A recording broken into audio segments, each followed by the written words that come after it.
On January 26, we lost Kobe Bryant, his daughter Gigi Bryant, along with 7 others in a tragic helicopter crash. As a tribute, this episode will focus on Kobe Bryant's success off the court, specifically in his career in venture capital. You see, Kobe Bryant retired when he was 37 years old in 2016, and he was just beginning the next chapter of his life. His focus was in growing his business empire, mainly through venture capital investing.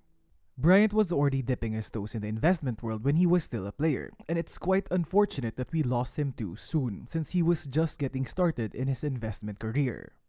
Nevertheless, in the short time that he was in the business, he was already making great strides.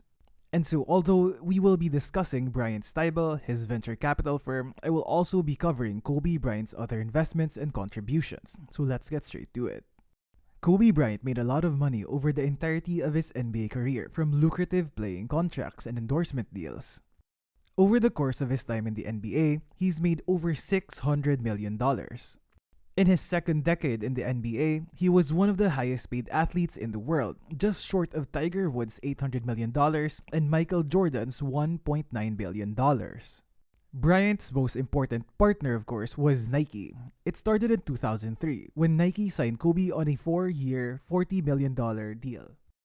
This relationship with Nike turned out well for Kobe, exponentially growing his annual earnings.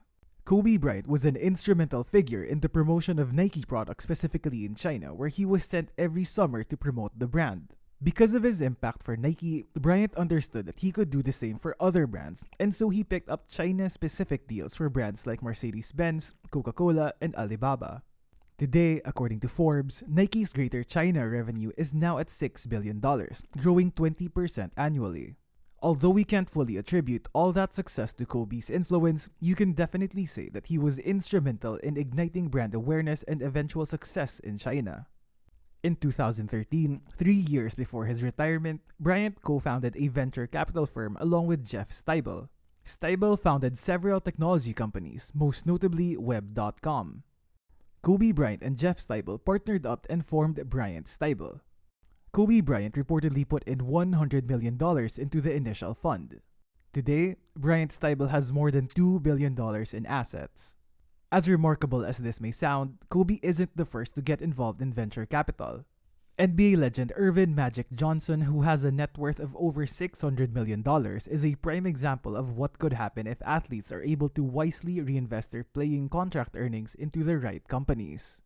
Bryant Stibel claims that they have completed at least 10 successful exits, including Dell and Alibaba. So what other brands has Bryant Stibel invested in? I'll go through the most notable ones. Bryant Stibel invested in the Players Tribune in 2015. It's a media platform that publishes first-person essays written by professional athletes. It got traction because athletes were able to communicate their thoughts to fans without a media filter, bringing fans closer to each sport. They have since made an exit on this investment. In 2017, Bryant Stibel invested in Klarna, a Swedish company that provides payment solutions for e-commerce shops, offering features such as direct payments and installment plans for shoppers. In 2018, Bryant Stibel joined the late-stage round of financing of Epic Games, the company behind the massively successful game Fortnite, which has more than 250 million players. In 2013, Bryant Stibel invested in Jessica Alba's company, The Honest Company. The brand is known for selling non-toxic baby products. Bryant Stibel is also heavily involved in LegalZoom as a partner and an investor. If you're unfamiliar with LegalZoom, it is a trusted platform where you can get legal advice. Bryant Stibel is one of the top 5 biggest investors in LegalZoom. So yeah, they've actually scored big on this investment due to the explosive success of LegalZoom. These are just a couple of the several companies Bryant Stibel has invested in. Even though Kobe Bryant's firm has over $2 billion in assets, Kobe's stroke of brilliance can be evidently seen before Bryant Stibel was even put up in the first place. In 2014, Kobe Bryant acquired 10% of Body Armor, the sports drink company that was going to take on Gatorade. Due to the recent trend of choosing healthier options, Body Armor started getting the attention of top athletes because unlike Gatorade and Powerade, it is made of coconut water. It is still full of electrolytes, but with coconut water, it has less sodium and higher potassium, as well as the advantage of not having artificial colors and high fructose corn syrup. But still, when you're taking on an industry dominated by Pepsi's Gatorade and Coca-Cola's Powerade, it takes a lot of guts to invest in a new player in Body Armor. But that's exactly what Kobe Bryant did. In 2014, he purchased 10% of the company for around $5 million, putting in his own personal savings to good use. And luckily for Kobe, in 2018, Coca-Cola invested $300 million into body armor in an effort to further beat down Gatorade. Bryant's investment of $5 million turned into $200 million, in a massive return of over 3,900%. This was his first investment, and he made almost 50x plus, which truly is a masterstroke. After starting Bryant Stibel in 2013, Kobe Bryant entered an industry that could truly highlight his creativity. In 2016, Bryant founded Granity Studios, a media company that focuses on creative storytelling around sports. The studio has published a book, runs a podcast, a couple of shows, and some short films. Bryant is also the creator and writer behind the show Detail, which airs on ESPN+. In Detail, we go inside the mind of Kobe as he hyper-focuses on a player and analyzes why they decided to make this play and how they can further improve. Topping everything that Granity has done, though, is the short film that Bryant wrote, Dear Basketball. Dear Basketball is a short film that makes use of hand-drawn animation and an inspiring musical score. It is a story about the journey of a young boy towards his dream of becoming the best in basketball. This film is basically Kobe Bryant's farewell letter to the game he loves, one that he wrote for the Players Tribune.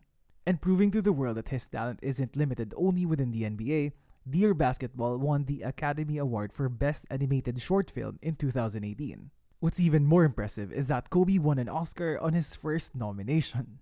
And after he retired, Kobe may have left the game, but he continued to make an impact in the game of basketball. In 2018, Kobe Bryant launched the Mamba Sports Academy. It's a 100,000 square foot facility which has 5 basketball courts, 5 volleyball courts, 2 beach volleyball courts, a turf field, an esports training ground, batting cages, pitching mounds, and a Gracie Ibarra Jiu-Jitsu school. This sports academy was actually already opened in 2016 but was since rebranded under the Bryant brand. Kobe understood the impact that sports can have, and he understood that there are so many talented kids out there who are unable to afford the training they need in order to reach the top of their game. Quoting from Kobe, Mamba Sports Academy is a natural expansion of my commitment to educating and empowering the next generation of kids through sports. Train the Mamba way. This is the tagline of the Mamba Sports Academy. Kobe wanted to make sure that not only will the kids be able to train themselves physically, but also mentally, as they learn to embrace the Mamba mentality. When Kobe and his daughter Gigi Bryant passed away, the Mamba Sports Academy was renamed into the Mamba and Mambasita Sports Academy. Kobe's wife, Vanessa Bryant, shared in a post, "There is no 24 without 2. 2 being the jersey number of choice of Gianna Bryant. It is an incredibly heartbreaking tragedy, and just seeing the number of people that were saddened by Kobe and Gianna's passing proves to you that you don't have to personally know everyone, yet you can make an impact in millions of people's lives. Being remembered for his greatness on and off the court is a great model to aim for." So yeah, making this episode was quite difficult because normally I end it with, "I can't wait to see what he's up to next." It just feels like he could have done so much more. But on the bright side, Kobe proved to us all that you could do so much in the little time you have here. And it kinda makes you want to take advantage of every single minute you have here, huh? Well, this is exactly the influence and legacy that Kobe Bryant wanted to leave us with. Kobe explained it himself. To sum up what Mamba mentality is, it means to be able to constantly try to be the best version of yourself. My name is Chris. I'll catch you again next time for another episode of Brand Origins. If you enjoy the show, it would mean a lot if you can tell your friends about Brand Origins. We're on Facebook, Twitter, and YouTube. This episode is made possible by All Day Customer Support. As your business day ends, All Day's team wakes up and goes online to make sure that all your customers' concerns sent via Facebook, Instagram, and email are all attended to. For more details, visit brandbaker.co/allday.